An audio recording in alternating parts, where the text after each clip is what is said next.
Good morning, friends. Happy and a healing time from Healing with Karthik. Okay, என்னடா இருட்டில் நடந்துட்டு இருக்கான்னு பார்க்குறீங்களா? மணி 3:30. ஆக்சுவலாக நான் வாக்கிங் போகிற டைம் பார்த்தீங்கன்னா மார்னிங் ஒரு 5 o'clock போவேன். அப்போ டெம்பரேச்சர் பார்த்தீங்கன்னா கிட்டத்தட்ட 35 degrees வந்துடும்.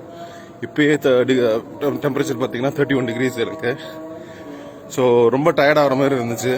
ஸோ அதனால் I'm changing my time. Plus I can see that peacefulness. ரொம்ப அமைதியாக இருக்கும், யாரும் இருக்க மாட்டாங்க. ஸோ மாஸ்க் போடாமல் போகிறது வந்து கொஞ்சம் advantage. Plus pure oxygen you will get. So அதனால் early morning walk I prefer. இன்னொரு விஷயம் உங்கள்கிட்ட ஷேர் பண்ணணும்னு நினச்சேன் நான்.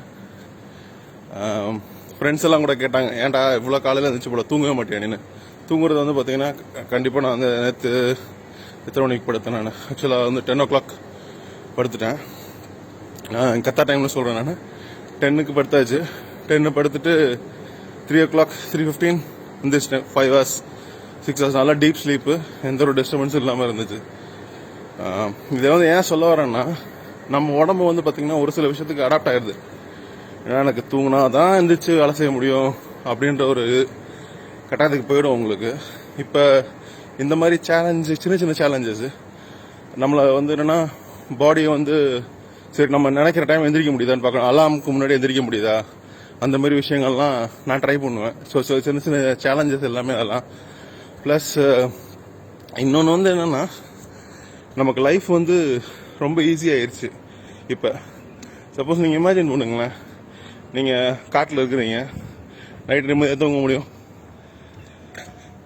ஒரு 3 hours மேலே அவங்களால தூங்க முடியாது. சப்போஸ் ஏதாவது புலியோ சிங்கமோ வந்துடுமோன்ற ஒரு பயத்தில் தான் தூங்குவீங்க. இங்கே நமக்கு அந்த ஒரு இது கிடையாது. சாப்பாட்டுக்கு நம்ம ஒரு இடத்துலேருந்து இன்னொரு இடத்துக்கு போகணும், அதுவும் ஆப்ஷன் கிடையாது. ஏன்னா இது கிட்டத்தட்ட வந்து பார்த்தீங்கன்னா ஒரு போர் தான் உங்களுக்கும் உங்கள் உடம்புக்கும். யாரா சிங்கம் அப்படின்னு பார்த்தீங்கன்னா, நோய் எதிர்ப்பு சக்தி தான் உங்களுக்கு வந்து தேவை. நோய் தான் உங்களுக்கு வந்து சிங்கம். அது எப்போ வேணால் உங்களை அட்டாக் பண்ணும்.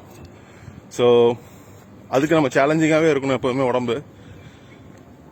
இந்த மாதிரி நம்ம சேலஞ்சு கொடுக்கும்போது உடம்பு என்ன ஆகும்னா, ஓகே இவர் நமக்கு டிமாண்டு கொடுக்குறாரு, நம்ம கொஞ்சம் எக்ஸசைஸ் பண்ணுவோம், நம்ம கொஞ்சம் வேறு மாதிரி மாற்றிக்குவோம். இல்லை அப்படின்னா ஒரே மாரி தான். எனக்கு காஃபி குடித்தாதான் காலையில் வந்து மோஷன் போவோம், எனக்கு காஃபி குடித்தாதான் பிரிஸ்காக இருக்கணும்.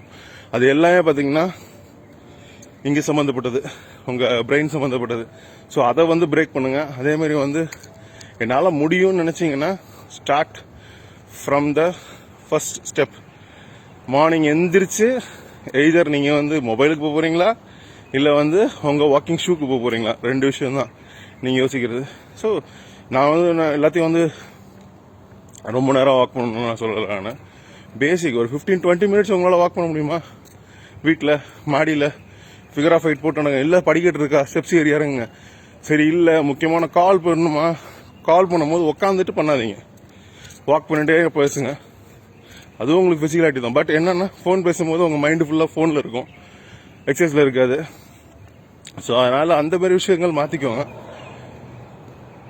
ஸோ டெஃபினெட்லி நீங்கள் இந்த மாதிரி சேலஞ்சஸ் எல்லாம் பண்ணும்போது உங்கள் உடம்பு வந்து பார்த்தீங்கன்னா அடாப்ட் ஆகிட்டே இருக்கும். நிறைய விஷயங்களுக்கு அடாப்ட் ஆகும், ஒரே இதில் இருக்காது. ஸோ அப்போ வந்து பார்த்தீங்கன்னா பாடி வந்து சேஞ்சஸ் அடாப்ட் ஆகிடும். ஸோ இம்யூனிட்டி லெவலும் உங்களுக்கு இன்க்ரீஸ் ஆகும். இப்போ ஏர்லி மார்னிங் பார்த்தீங்கன்னா ஆக்சிஜன் லெவல் உங்களுக்கு வந்து ஜாஸ்தியாக தான் இருக்கும். ஸோ அது வந்து ஈவினிங் நடக்கும் பார்த்தீங்கன்னா கார்பன் டை ஆக்சைடு லெவல் ஜாஸ்தியாக தான் இருக்கும், ஏன்னா ஃபுல்லாக பொல்யூஷனால். So think positive from the first step. So take your life happy. So இதுதான் உங்கள்கிட்ட நான் ஷேர் பண்ண நினச்சேன். ப்ளீஸ் ஏதாவது தப்பாக பேசியிருந்தேன்னா மன்னிச்சிடுங்க, கமெண்ட் பண்ணுங்கள். Please motivate me to do more. Thank you. Have a nice day. Happy and a healing time.